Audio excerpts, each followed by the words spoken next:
الحمد لله رب العالمين صلى الله وسلم على محمد وآله وصحبه وسلم. We are still studying the book of inheritance, and we are in a new chapter, inheritance of kindred by blood.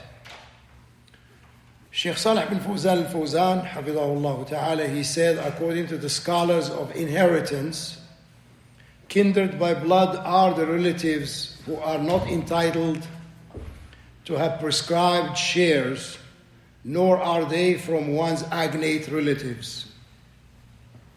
So these are the kindred by blood. These are the ones who are kindred by blood. And they are of four types. The first, those who belong to the deceased, namely daughters, children, and the children of the son's daughters, and so forth in a descending lineage. The second, those to whom the deceased belong, namely the non-inheriting grandfathers and grandmothers, and so forth in an ascending lineage. Third, those who belong to the parents of the deceased, namely the sisters' children, the brothers' daughters, and the children of maternal half-brothers, and whoever is related to the deceased through them, and so forth in a descending lineage. The fourth, those who belong to grandfathers and grandmothers of the deceased, namely the deceased father's maternal half-brothers, all paternal aunts, all female paternal cousins, all maternal uncles, and all maternal aunts, no matter far, these relatives are, and their children. However, law is in a descending lineage. These are the types of kindred by blood in general. They are to inherit if there is none entitled to inherit prescribed shares except the husband and the wife. So there is the madhab, the scholars, there are two madahib here.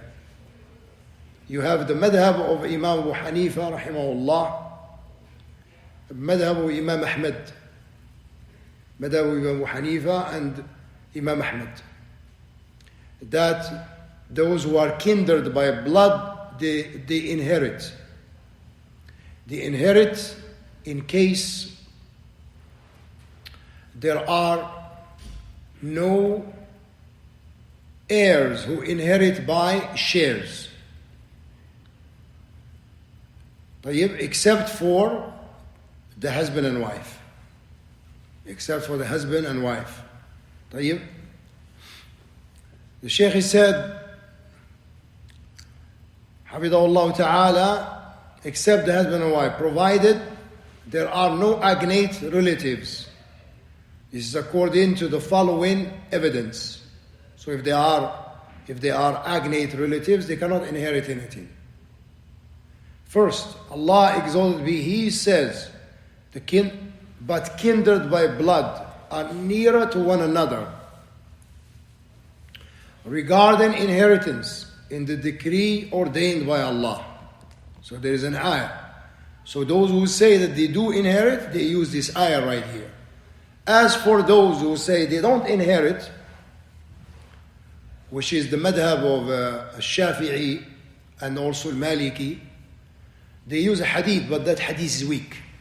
That hadith is not a sound hadith. It's a weak hadith. This means the blood relatives are entitled to inherit each other according to the judgment of Allah. Second, the general implication of the following Quranic verse: for man is a share of what the parents and close relatives leave. And for women is a share of what the parents and close relatives leave. Be it little or much, an obligatory share. Surah An-Nisa. The words men, women, and close relatives include ones kindred by blood. Thus, whoever claims that the verse refers to a certain case should prove his claim. Third, the Prophet ﷺ, he said the maternal uncle is the heir of him who has none. Related by Ahmad, Abu Dawood, Ibn Majah, At-Tirmidhi, who deemed it Hasan. This hadith signifies that the maternal uncle becomes a legal heir when there is none entitled to a prescribed share. If the deceased did not leave anybody, except the kindred by blood. Or agnate relatives. Agnate relatives will be like the son, because the son is an agnate relative. For example, if a man dies, he leaves a son, and he leaves kindred by blood. He leaves some relatives who are kindred by blood. He blocks them. The son blocks them, they don't inherit anything. Because he's an agnate.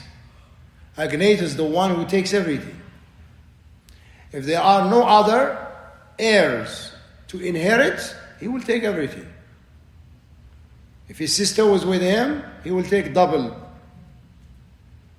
He will take double. She will take one share, he will take double share. طيب. As the maternal uncle is from one's kindred by blood, then the same rule can be applied to another relatives from one's kindred. There are some proofs supporting the view that one's kindred by blood may inherit. This view is reported about some of the Prophet's companions, including Umar ibn al-Khattab. This is the opinion of Umar ibn al-Khattab, that those who are kindred by blood, they inherit. They inherit with two conditions. That there are no heirs. There are no heirs. The deceased does not leave any heirs.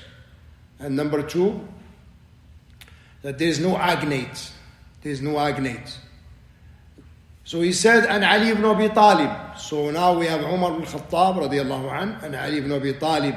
And these two are from Khulafa al-Rashideen, from the scholars of the Sahaba. May Allah be pleased with them. This opinion is adopted by the Hanbali and the Hanafi scholars. So this is the madhab of Abu Hanifa rahimahullah and madhab of Imam Ahmad. And it is one of the two views adopted by the Shafi'i. Because Shafi'i rahimahullah, he had an old view and he has a new view.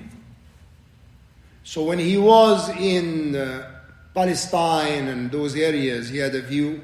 Then when he moved to Egypt, he had another view.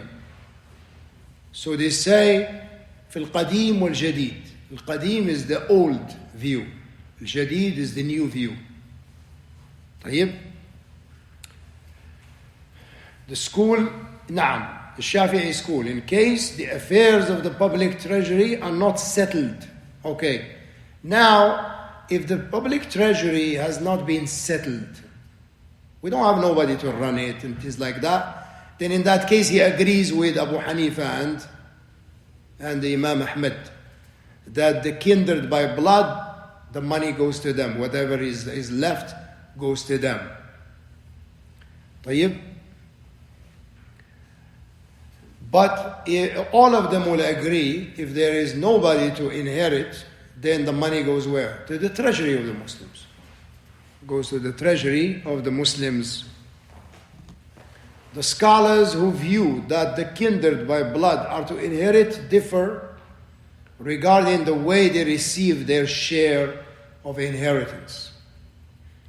And they have some views. and the commonness of which are the following two. The first view, that they, the kindred by blood, are entitled to inherit by considering every one of them in the place of the one to whom he or she is related to the deceased. So they look at it like how close this person is to the deceased, and what is his relations to the deceased. And this is very important to know, i.e. to be given such a personal share. Thus, daughters' children, and the children of the son's daughters are to be treated like their mothers. Likewise, the deceased father's maternal half-brothers and also paternal aunts are to be treated like the father. Similarly, the maternal uncles, maternal aunts, and maternal grandfathers are to be treated like the deceased mother. Moreover, brothers, daughters, and the daughters of the brother's son are to be treated like their father, and so on.